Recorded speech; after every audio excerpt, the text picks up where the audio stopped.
Praise the lord. మార్చి 2వ తేదీ 2024. ఈరోజు దేవుని వాక్యం. మీరు కుడి తట్టైనను ఎడమ తట్టైనను తిరిగినను ఇదే త్రోవ, దీనిలో నడువుడి అని నీ వెనుక నుండి ఒక శబ్దం నీ చెవులకు వినబడును.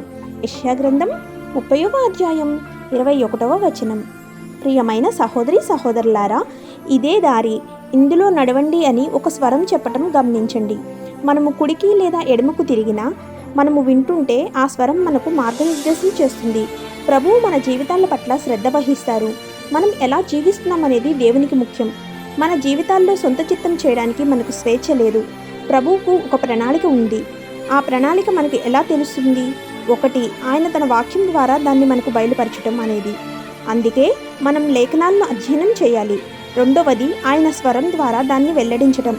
మనకు స్వరం వినడం నేర్చుకుంటే మన మనస్సాక్షి మనలను ప్రభువు మార్గాల్లో నడిపిస్తుంది. ఆమేన్. God bless you.